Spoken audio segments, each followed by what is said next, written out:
Hallelujah, praise the Lord and shalom everyone. आप सब कैसे? परमेश्वर का बहुत बहुत धन्यवाद हो कि परमेश्वर ने जो आज का हमें दिन दिया, और इस दिन के लिए हम परमेश्वर का बहुत बहुत धन्यवाद देते हैं। हर एक दिन स्पेशल है, हर एक दिन परमेश्वर ने बनाया है मानव जाति के लिए, लेकिन इंसान हर एक दिन को अपनी इच्छा से जीना चाहता है। बल्कि इंसान की कोई ताकत नहीं कि अपनी मर्जी से दिन जी सके या दिन को ठहरा सके। परमेश्वर की कुदरत, परमेश्वर सब कुछ कर सकते हैं। और आज एक छोटा सा टॉपिक आप लोगों के बीच में लेकर आया हूँ कि हम पर जो आशीषें आनी चाहिए वो क्यों नहीं आ रही। हम बड़ा स्ट्रगल कर रहे हैं चर्च में जा रहे हैं, प्रार्थनाएं कर रहे हैं, स्पेशल सीट दे रहे हैं। आप बहुत मेहनत करके परमेश्वर के सामने उपस्थित होते हैं और कहते हैं कि हे प्रभु, हमारे हालातों को बदलिए, हमारी ज़िंदगी को बदलिए, लेकिन ऐसा नहीं हो रहा। ऊंचा उठने की बजाय आप दिन प्रतिदिन नीचे गिर रहे हैं। और लेकिन फिर भी हमने परमेश्वर का हाथ नहीं छोड़ा और ना परमेश्वर ने हमारे हाथ को छोड़ा है। लेकिन मनुष्य चाहता है कि मनुष्य की इच्छा से सब कुछ हो, तो ये अच्छा बात है, लेकिन ये सब गलत है।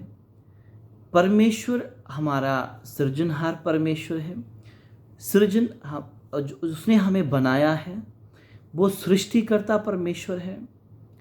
वो खुद जानता है कि एक प्राणी को या एक मनुष्य को कैसे बचाना है और कैसे उसको प्रभु में अपने आप में खड़ा करना है।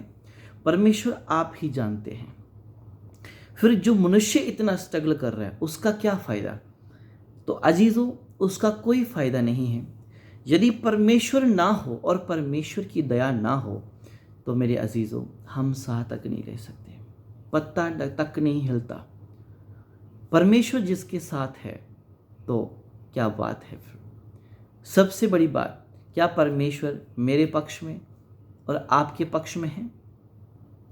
संसार आपके पक्ष में हो सकता है, धन दौलत शोहरत और पॉलिटिक्स, राजनीति, हर चीज़ आपके पक्ष में हो सकती है। क्या परमेश्वर आपके पक्ष में है? दुनिया पक्ष में करी जा रहे हो, अपने साथ मिलाए जा रहे हो, क्या परमेश्वर आपके पक्ष में है? क्या परमेश्वर इतना आप पर दयावंत है, आप इतना मेहरबान है कि आप उसे रात को पुकारे, रात को परमेश्वर सुने, आप 24 आवर जब पुकारे परमेश्वर सुने, उत्तर दे और आपके दुख कष्ट बीमारियां सारी चली जाएं? क्या ऐसा परमेश्वर के साथ आपका रिलेशन है? नहीं है। तो मेरे अजीज़ों, अपने परमेश्वर के साथ एक पक्का और मजबूत रिलेशन बनाना है। सबसे पहले इस रिलेशन को बनाने की बुनियाद क्या है? वो है वर्ड ऑफ गॉड, वो है वचन। तो आज संसार में वचन की कमी है, वचन नहीं है, अनॉइंटिंग है। आज वचन संसार में नहीं है, चमत्कार है। आज वचन नहीं है पर प्रभु के वचन का डर नहीं है।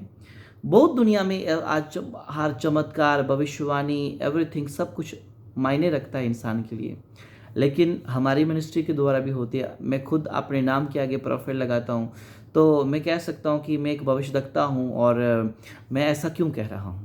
लेकिन मुझे खुदा की आवाज़ सुननी है। जो खुदा कहता है उसे लोगों तक पहुँचाना बहुत ज़रूरी बात है।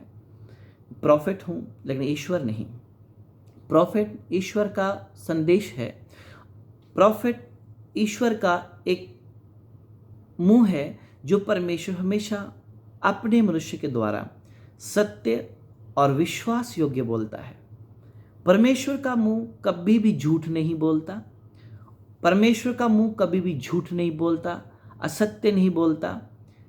परमेश्वर का मुंह वो शब्द नहीं बोलता जो पूरा ही नहीं होता। प्रॉफिट वो है जो परमेश्वर का शब्द है, जो परमेश्वर ने बोला और प्रॉफिट ने दुनिया के बीच में लाया, वो परमेश्वर का शब्द है। उसे सुनना जरूरी है। और बाइबल में लिखा गया, परमेश्वर जब भी कुछ करता है अपने नबियों पर प्रकट करता है, फिर ही दुनिया पे सब कुछ होता है।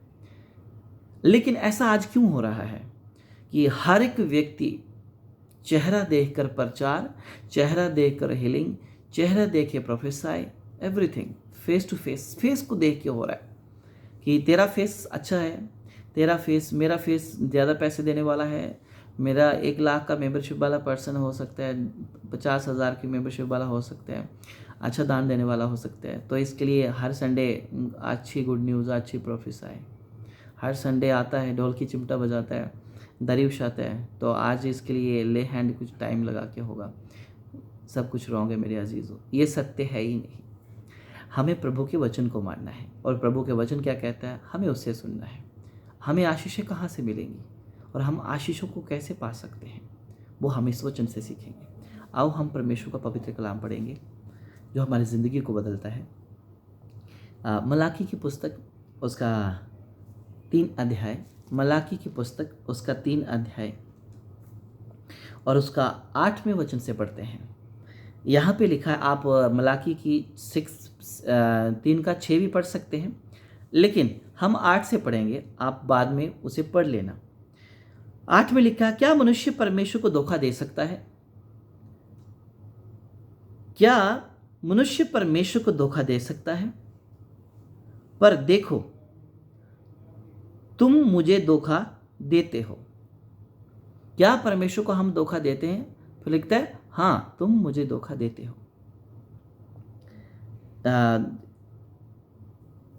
धोखा देते हो और तभी पूछते हो हमने किस बात में तुझे लूटा है,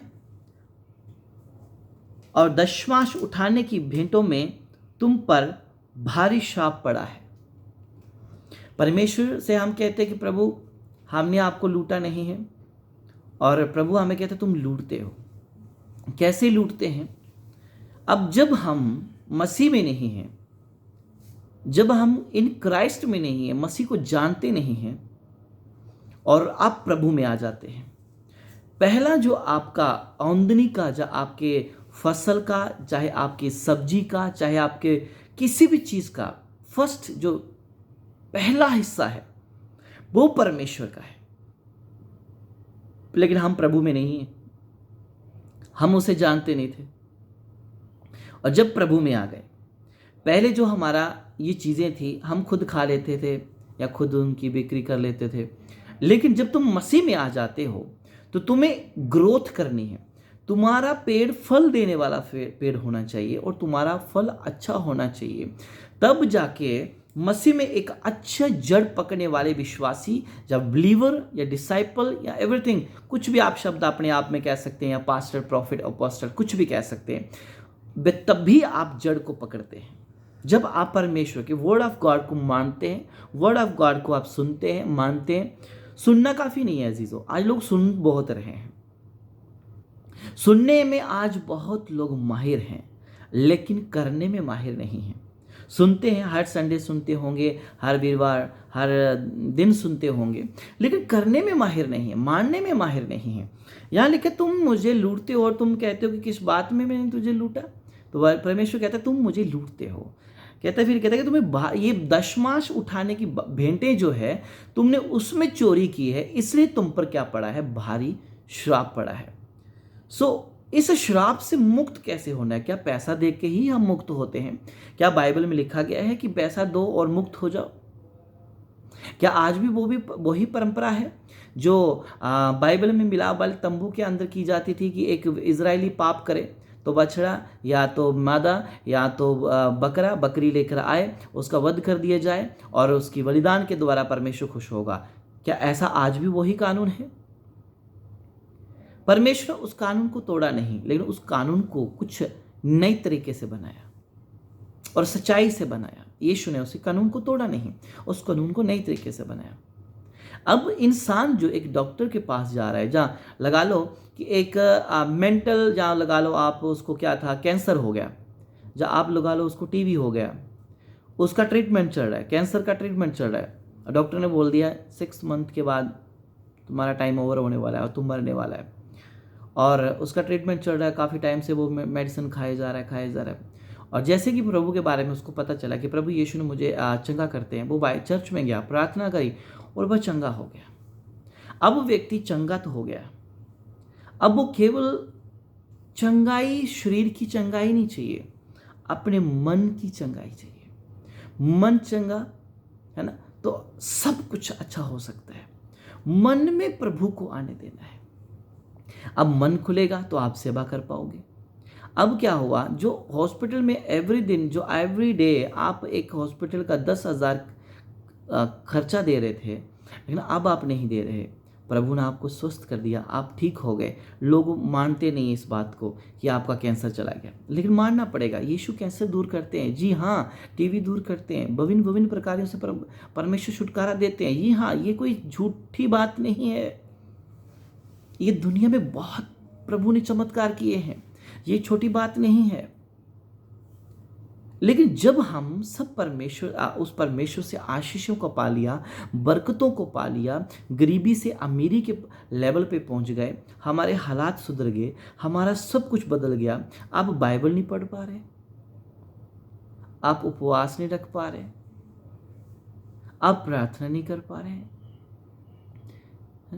अब जब तुम बीमार थे तुम प्रार्थना करते थे, लेकिन जब तुमने बीमार से ठीक हो गया, प्रार्थना बंद कर दी, उपवास बंद कर दिया, वचन पढ़ना बंद कर दिया, क्योंकि अब तुम ठीक हो गए हो। पहले तुम ऑफिस में नहीं जाते थे, क्यों नहीं जाते थे? क्योंकि तुम बीमार थे, कैंसर था, मरने की कगार पर खड़े थे, तो इसे घर बैठे थे, तुम ठीक नहीं थे, इसलिए नहीं जा रहे थे। तो अब तुम जाने लगे हो, तो क्या तुम परमेश्वर की उस विधि को भूल जाओगे? नहीं, तुम्हें उस विधि को ज़्यादा बढ़ाना है, प्रार्थना में ज़्यादा बढ़ना है, उपवास में ज़्यादा बढ़ना है, वचन में ज़्यादा बढ़ना है। फिर हम कहते हैं, फिर हम क्या होते हैं, फिर हमारी जो जीवन में दुख आता है और हमारा पैसा डॉक्टर के पास जाता है, हकीमों के पास जाता है, विभिन्न विभिन्न जगहों पे चला जाता है। फिर हम परमेश्वर से कहते हैं, परमेश्वर बरकत नहीं बन रही, हमारे घर में आशीष नहीं आ रही, हमारे घर में प्रभु जो काम धंधा है उसमें प्रभु कुछ उन्नति नहीं हो रही, पैसा कोई सेविंग नहीं हो रहा, अकाउंट खाली पड़ा है और सेविंग नहीं हो रही, इन फ्यूचर में हम क्या करेंगे? इंसान सोचता है। यदि इंसान सोचता है तो परमेश्वर भी तो सोचता है कि जब तू दुख बीमार में तू मुझे पुकारता था, लेकिन अब तुम सही हो गए और अब तुमने अपनी बरकत पा ली, तो अब तुम अपनी बरकत तो पाकर क्या कर लिया? अब तुम्हें अपना काम अच्छा लगता है, अब तुम्हें अपनी रिश्तेदारियां अच्छी लगती हैं, अब तुम्हें अपनी ज़रूरतें अच्छी लगती हैं। तो परमेश्वर कहता है तुमने मुझे लूटा है। क्या करा है? लूटा है परमेश्वर ने, है ना। हमने परमेश्वर को लूटा है, और लूटते हैं हम। जब ठीक हो जाते हैं तो भूल जाते हैं परमेश्वर को। परमेश्वर क्या? प्रार्थना, हाँ ठीक है, जब हम बीमार थे ना 2 टाइम प्रार्थना करते थे, जब ठीक हो गए तो नहीं प्रार्थना कर पा रहे, तो फिर तुम लूट नहीं रहे तो क्या कर रहे हो? लूट ही तो रहे हो। जब तुम ऑफिस नहीं जा रहे थे, तुम्हारी छुट्टियां बढ़ रही थी, तब तुम कैसे बाइबल पढ़ते थे? तब तुम कैसे प्रार्थना करते थे? लेकिन अब जब तुमने चंगाई पाली और तुमने अभी प्रार्थना करना छोड़ दी, बाइबल पढ़ना छोड़ दी और वचन उपवास रखना छोड़ दिया, तो फिर परमेश्वर कहता है तुमने मुझे लूटा है। और जब तुम बीमार पड़ गए तो प्रभु कहता है तुम पर भारी श्राप पड़ा है। क्या पड़ा है? भारी श्राप पड़ा है। छोटा मोटा श्राप नहीं पड़ा है, ज़्यादा श्राप पड़ा है। तो अजीजों, यदि हम प्रभु भारी श्राप पड़ा है तो किसके कारण पड़ा है? अपने ही कामों के कारण हम पर वो श्राप पड़ता है, क्योंकि हम प्रभु से हटते हैं, वैसे ही उसी वक्त हम पर शैतान अपना कार्य करना शुरू करता है। यदि हम प्रभु की संगति से या प्रभु के उस प्यार से जुदा ना हो, बने रहें, तो शैतान की इतनी हिम्मत नहीं है कि वह मानव जाति जो उसको पर विश्वास करती है कि परमेश्वर उसका वाल भी वांका होने दे। फिर कहते तुम पर क्या है? दशमांश उठाने की भेंटों में तुम पर भारी श्राप पड़ा है। कहते हैं जो तुमने डॉक्टर को देना था तब तुम दे ही जा रहे थे, आंखें बंद करके जा रहे थे। डॉक्टर ने बोला 10,000 का आपका सीटी स्कैन होगा, आप करवाई जा रहे थे, MR होगा, करवाई जा रहे थे, एंडोस्कोपी कुछ भी करवाई जा रहे थे। लेकिन जब तुम ठीक हो गए और जब तुम्हें प्रभु के देने की बारी आई, तो तुम अब क्या सोचते हो? नहीं कोई बात नहीं, इस बार खर्चा ज़्यादा है, नहीं अगली बार कर देंगे। तो कहने का मतलब परमेश्वर तुम्हारे धन का भूखा नहीं है, परमेश्वर तुम्हारे मन का भूखा है। मन परमेश्वर को दे दोगे तो तुम अपने आप सब कुछ करोगे और प्रभु के वचनों को मान सकोगे। वरना इतनी इंसान की क्या हिम्मत कि वो वचन मान के चले। जब तक प्रभु की दया ना होती तो हम कुछ भी नहीं कर पाते अजीजों। तो इसलिए हमने भेंटों को क्या करा? उसको उठाने में क्या किया? लापरवाही की। लापरवाही बोले तो आज पहले ही तो हमने 10 को जाके वो भी बचा हुआ जो अपनी पॉकेट मनी में बचा, मतलब अपना सूट ले लिया, बूट ले लिया, फिर अच्छे अच्छे फ़ोन ले लिए, अच्छा सोना चांदी गहना खरीद लिया और रिश्तेदार देख लिए। जब प्रभु के देने की बारी आई तो फिर प्रभु से सोचने लगा, हाँ प्रभु बस अभी यही है, एतवार गए और जो था डाल दिया। प्रभु जानता है कि तुम्हारे पास है कि नहीं है। प्रभु ने लाखों की गिनती में से उस विधवा, उस कमज़ोर लेडीज़ को नहीं चुना, इसलिए नहीं चुना था। प्रभु ने इसलिए लाखों करोड़ों देने वालों में से चुना ताकि उनके लिए नसीहत है। प्रभु कुछ और भी एग्जाम्पल दे सकते थे, जब सारे धन दौलत दे रहे थे, लेकिन वहाँ पे एक विधवा आई जिसके पास कुछ नहीं था, कंगाल थी, खाने के लिए रोटी ना थी, पहनने के लिए कपड़ा ना था, रहने के लिए घर ना था, अनाथ थी, रोती और गिड़गिड़ाती। उसने जो उसके पास था उसने कहा, मेरा किस काम का, मेरे किस काम का। उसने जाके वो दमड़ी जाके दान पात्र में डाल दी। तो अजीज़ों, बाइबल में करोड़ देने वालों का नाम नहीं है, अरबों देने वाले का नाम नहीं है, सोना चांदी दान करने वालों का नाम नहीं है। बाइबल में उस विधवा का, उस बुजुर्ग का नाम है जिसने 2 दमड़ी डाली। क्यों? क्योंकि उसके पास था ही वो। जब इंसान सच्चे दिल से वो करता है जो उसके पास है, तो परमेश्वर उसे देखता है और उसका नाम प्रभु ऊपर लेता, जीवन की किताब पे लिखा जाता है। प्रभु ने उसको क्यों पकड़ा, उसके ही जाके दमड़ी को क्यों देखा, और प्रभु ने कहा इसने सब कुछ दे दिया।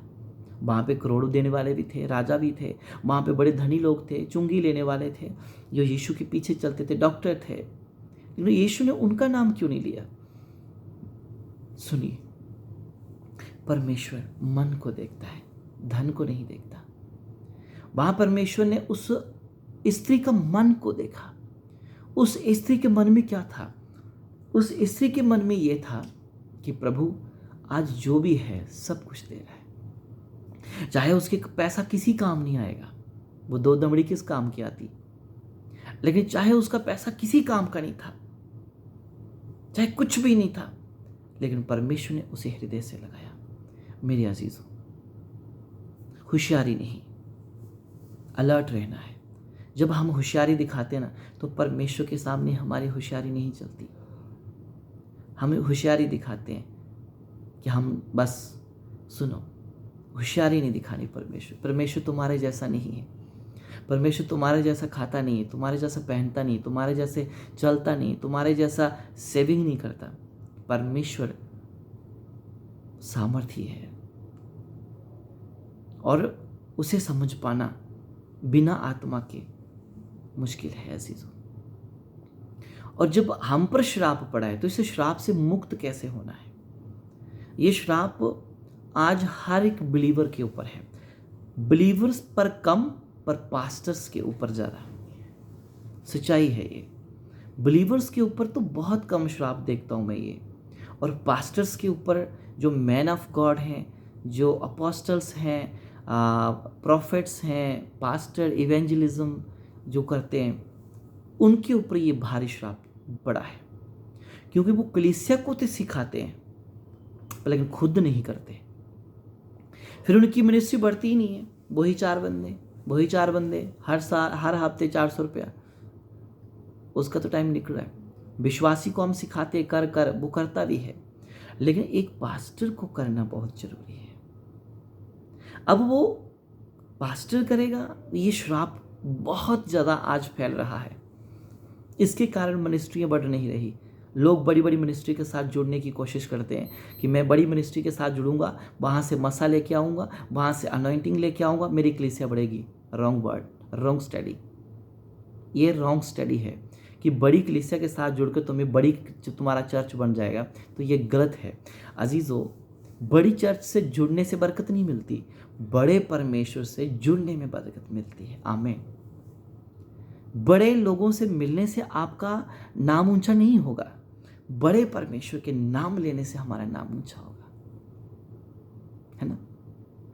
और ये भारी श्राप से मुक्त होने के लिए प्रभु ने हमें एक यहाँ पे क्या करा है, बड़ा अच्छा संदेश दिया है। जब हम इसके ऊपर के शब्द में पढ़ते हैं तो आगे लिखा है, और सेनाओं का यहोवा यह कहता है कि ऐसा करके परखो, है ना। कहता है क्या करके परखो, कहता है ऐसा करके परखो। आज हम मनुष्यों को परखते हैं कि देखते हैं, हमने मेरा एक फ्रेंड है, मैंने एक फ्रेंड से मांगी मुझे अपनी बाइक दे दे, हालांकि मेरे पास बाइक होगी, मैंने बाइक मांगी, लेकिन उसने कहा मुझे बाइक थोड़ी ना चाहिए, मैं तो सिर्फ परख रहा था देता है कि नहीं देता है। लेकिन वो वाला परखना नहीं है। और बाइबल में भजन संहिता में लिखा है, परख कर देखो यहोवा कैसा भला परमेश्वर है। और यहाँ लिखा है तो परख कर देखो, भजन संहिता में क्या लिखा है, परख कर देखो। 34 में लिखा परख कर देखो यहोवा कैसा भला है।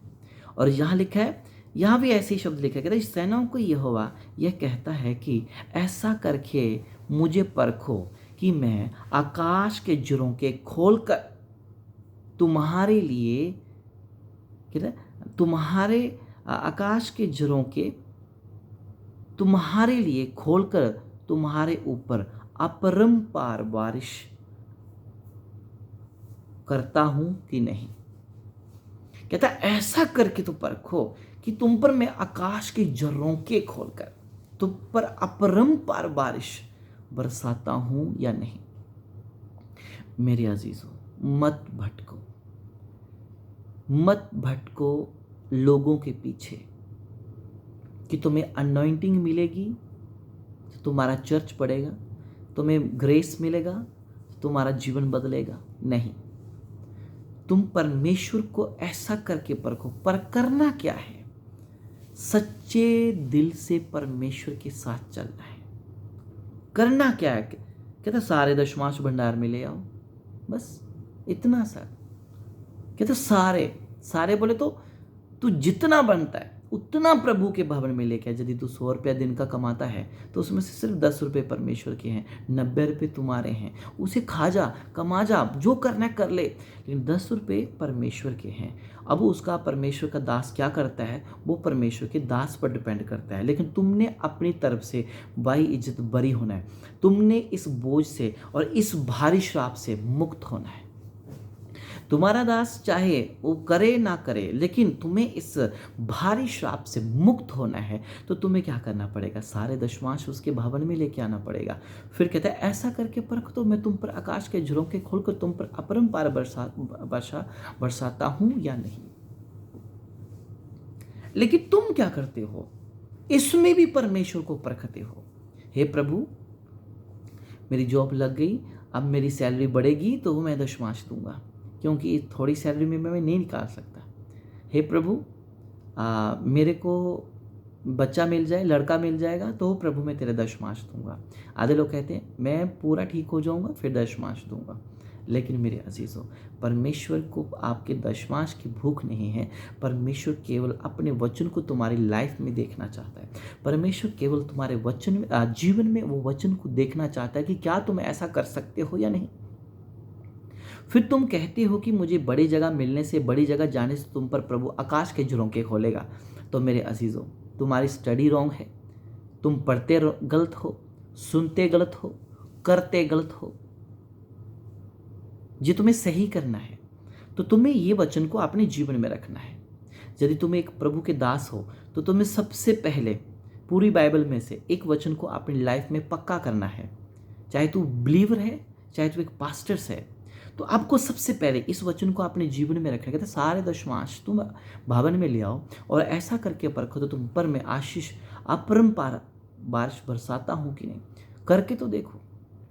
अपरंपार बारिश चाहिए, लेकिन हम ऐसा नहीं करते। हम ऐसा करते ही नहीं। हम उल्टा परमेश्वर को परखने की तैयारी में रहते हैं। तो मेरे अजीजों, उल्टा मत परखो, गलत मत परखो। अपने दुख में भी प्रभु को देना सीखो, अपने सुख में भी प्रभु को देना सीखो। जब तुम ऐसा करते हो तो प्रभु कहते हैं मैं तुम पर अपरंपार बारिश। कहता है अपरंपार, अपरंपार का मतलब समझते हैं। यदि आप इस वीडियो को देख रहे हैं, आप मेरे साथ हैं, तो अपने शब्द अपने मुंह से कहें अपरंपार। एक बार फिर से कहें अपरंपार। एक बार फिर से कहें अपरंपार, अपरंपार बारिश तुम पर बरसाऊं। कहता अपरंपार, अपरंपार आशीष की बारिश, अपरंपार आशीष की बारिश। मतलब तुम प्रभु तुझे इतना देगा, इतना देगा कि तू जब तक, बाइबल में लिखा गया एलिया ने कहा कि मुझे रोटी खिला। उसने कहा मेरे पास एक मुट्ठी आटा है और थोड़ा सा कुप्पी में तेल है, बस हम खा के बना के खाकर मरने वाले। उसने कहा बाद में मरना, पहले तू मुझे खिला। उसने कहा ले आ, और वो ले आई बेचारी। उसने कहा जब तक तू ना कहे कि ये तेल रुक जाए तो तेल रुकेगा नहीं, आटा रुकेगा नहीं, आटा आता जाएगा, बर्तन इकट्ठे कर ले। मतलब कहने का मतलब उसने कहा जब तक तू अपने मुंह से ना कहे कि ये थम जाए तब तक वो नहीं थमेगा। तो मेरे अजीजों, हम पता है खुद कहते हैं कि आशीषें थम जाएं, वरना प्रभु तो तुम्हें ऊंचा उठाने वाला है ही है। प्रभु तुम्हें बड़ी बड़ी गाड़ियां देने वाला है, प्रभु तुम्हें बड़े बड़े फ्लैट देने वाला है, बड़े बड़े प्रॉपर्टीज का मालिक बनाने वाला है, प्रभु तुम्हें बड़े बड़े बिजनेस को सक्सेस करने वाला है। लेकिन तू पता क्या करता है, तू परमेश्वर को परखता नहीं है सही रीति से, तुम परखते नहीं हो। परखो परमेश्वर को। उसने कहा ऐसा करके तो देख, एक बार ऐसा करके तो देखो। जब तुम ऐसा करके परमेश्वर से आशीषें, अपरंपार आशीषें चाहते हो ना, तुम थोड़े दिन के लिए वफादार रहते हो और जब तुम पर आशीष आ गई तुम हट जाते हो। तो मेरे अजीजों, उस एलिया की कहानी को पढ़ लो कि देखो, उसने कहा जब तक तू ना कहे कि रुक जा, ये नहीं रुकेगा। तो मेरे अजीजों, वो रुका नहीं। तो मैं कहता हूं आपकी भी आशीषें नहीं रुकेंगी जब तक आप सही रीति से, ईमानदारी से, वफादारी से प्रभु के वचन को मानेंगे, सुनेंगे और उसके अनुसार चलेंगे। आशीषें आप पर आती जाएंगी, आती जाएंगी। रोकने की कोई ताकत अभी तक बनी नहीं है। रोकने की ताकत केवल तुम आप खुद तैयार करते हो। जब तुम थोड़े दिन चलते हो प्रभु में वफादार और अपने दान दशमांश को सही समय पर प्रभु को देते हो, तो तुम में आप अपरंपार बारिशें आना शुरू हो जाती। तुम्हारे पास एक गाड़ी आ जाती है। जब तुम काफी टाइम से प्रार्थना कर रहे हो, प्रभु मुझे गाड़ी चाहिए, गाड़ी चाहिए, और तुम प्रार्थना कर रहे हो, गाड़ी तुम्हें मिल गई। अब तुम्हें एक गाड़ी में सेटिस्फाई नहीं रहना, तुम्हें और भी कुछ करना है। तो प्रभु में जुड़े रहो, बने रहो। फिर देखिए तुम्हारा परमेश्वर तुम्हारे लिए करता है कि नहीं करता है। पर के देखो ना, तुम्हारे लिए परमेश्वर करेगा। और उसने कहा तुम पर अपरंपार आशीष की बारिश। मेरे अजीजों, ये शब्द बहुत बड़ा शब्द है। इसे तुम जब दिल से सुनोगे और मानोगे ना, तो मैं सच कहता हूँ, तू कभी गरीब नहीं रहेगा, और तू कभी बीमार नहीं रहेगा, और कभी तू लाचार नहीं रहेगा, तू व्यभिचार में फंसा नहीं रहेगा, तू श्राप के नीचे नहीं रहेगा, कर्ज के नीचे नहीं रहेगा, जब तू इस वचन को फॉलो करेगा। इस वचन को फॉलो करता है अपरंपार आशीष, मतलब जिसकी कोई सीमा नहीं, अपरंपार। मतलब इतनी अपरंपार कृपा परमेश्वर की है, उसकी कोई सीमा नहीं है। कहता प्रभु तुझे इतना देना चाहता है, तो फिर हम थोड़े में ही क्यों सहमत हैं। तो मेरे अजीजों, क्यों आज हम दर दर भटक रहे हैं, जगह जगह भटक रहे हैं, क्यों आज हम समस्या में हैं, क्यों आज पीड़ा में हैं, वो हमारा अपना कारण है। तो अजीजों, इस सारी बीमारी के इस ओढ़नी को फेंक दो, दुख की ओढ़नी को फेंक दो, उठो। बाइबल कहती है उठो और प्रकाशमान हो, तेरा समय आ गया है। उठो और प्रकाशमान हो। तुम्हें बैठे नहीं रहना बीमारी में, तुम्हें बैठे नहीं रहना अपने दुख में, तुम्हें बैठे नहीं रहना कमजोरी में, तुम्हें बैठे नहीं रहना संसार की गंदगी में। उठो और प्रकाशमान हो, प्रभु के वचन को मान और अपरंपार आशीष का भाग्य हो जा। आमीन। अपरंपार आशीष का भाग्य हो जा। तुम्हें अपरंपार आशीष पाने के लिए प्रभु ने चुना है। तुम्हें जगह जगह हाथ फैलाने के लिए प्रभु ने नहीं चुना। तुम्हें 2000 किसी संस्था से लेकर अपना परिवार पालने के लिए प्रभु ने तुझे नहीं चुना। 1500 संस्था से लेकर तुम्हें पालने के लिए प्रभु ने इसलिए तुम्हें नहीं चुना। प्रभु ने कहा तुम लेने वाले नहीं, तुम लोगों को देने वाले बनोगे। प्रभु ने तुम्हें पूछ नहीं, तुम्हें सर ठहराया। तुम खुद ही पूछ बनी जा रहे हो। क्यों बन रहे हो? क्योंकि तुम्हें पूछ बनना अच्छा लगता है। सुनो, तुम सर हो, पूछ नहीं। इसलिए उठो और प्रकाशमान हो और इसमें आशीष का भाग्य हो जाए। इस वचन को मान और उठ खड़ा हो। और जब तू इसे मानता है और इसके अनुसार चलता है, तुम पर अपरंपार आशीष। कहता आकाश के जोरों के बोले तो बड़ा बड़ा बादल फट जाएंगे तुम्हारे लिए, और परमेश्वर इतनी आशीष देगा कि तुमसे संभाली नहीं जाएगी। यह है हमारा परमेश्वर। इस वचन के द्वारा प्रभु आपको आशीष करे। आई होप कि आप इस वचन के अनुसार चलेंगे और इस वचन को अपने जीवन में रखेंगे। आपको अपरंपार बारिश चाहिए, आपको अपरंपार आशीष चाहिए, बरकत चाहिए, गाड़ियाँ चाहिए, घर चाहिए, बंगला चाहिए। लोग कहते हैं क्रिश्चियन पैसा बांटते हैं ईसाई बनने के लिए। सुनो, क्रिश्चियन पैसे नहीं बांटते, ज्ञान बांटते हैं। ठीक है, धर्म परिवर्तन नहीं करते, मन परिवर्तन करते हैं। सुनो, परमेश्वर कहता है अपरंपार बारिश, अपरंपार आशीषों को पाना है तो इस वचन को कहते हैं ऐसा करके परख, तो करके देखो तो परमेश्वर तुम्हारे लिए करेगा। सो इसलिए अपने जो दान दशमांश है, कहता है प्रभु के भवन में ले आओ। अपनी दान दशमांश प्रभु के लिए भवन में ले आओ, खाना नहीं। उसमें जब तुम उठाते हो ना, तुम पर भारी श्राप आता है, तुम्हारी कलीसिया भाग जाती है, तुम्हारे घर में लड़ाई है, तुम्हारे पति और पत्नी के बीच में लड़ाई है, तुम्हारे बच्चों के अनादर करते हैं, तुम्हारा कलीसिया तुम्हें कुछ समझता नहीं है। क्यों नहीं समझता? क्योंकि तुम अपरंपार आशीष के लिए बुलाए गए हो, लेकिन तुम वहाँ जा नहीं रहे।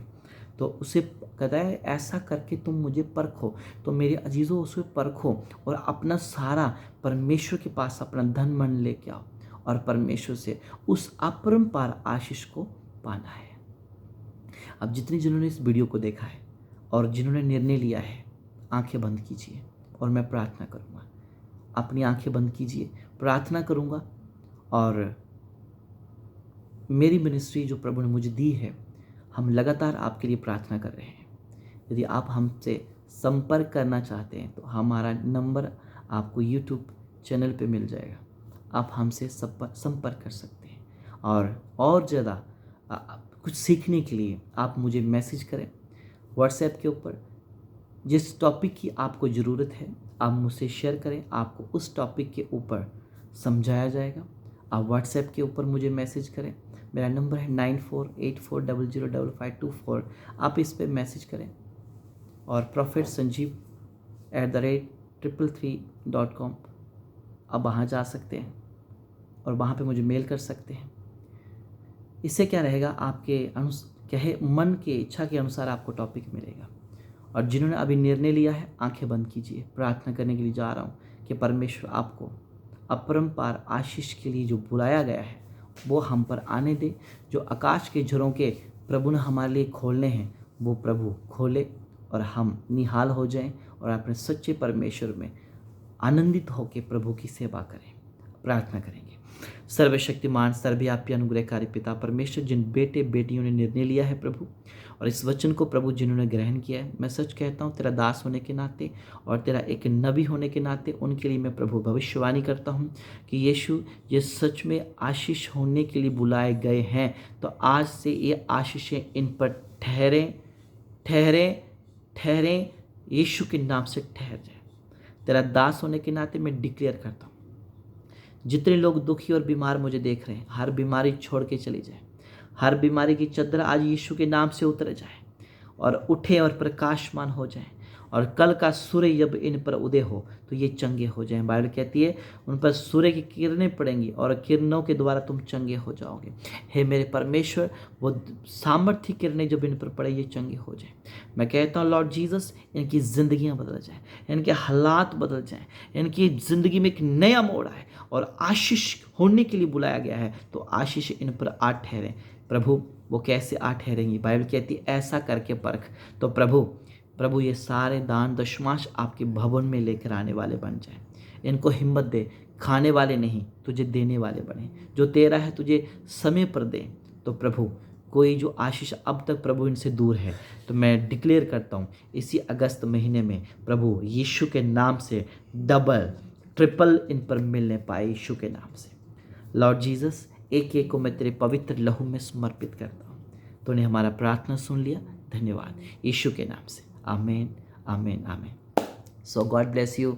आप इस वीडियो को अपने दोस्त और मित्रों के साथ शेयर करें ताकि इस वचन को वो भी सुनकर कुछ मोटिवेट हो सकें। सो गॉड ब्लेस यू। मेरे चैनल को आप सब्सक्राइब कर लें और वीडियो को शेयर करें ज़्यादा से ज़्यादा, और कमेंट सेक्शन में मुझे अपना प्रेयर रिक्वेस्ट भेजें और ताकि मैं आपके लिए प्रार्थना कर सकूं। सो गॉड ब्लेस यू। अपना ध्यान रखें। मेरी प्रार्थना हमेशा आपके साथ है। आमीन। Praise the Lord.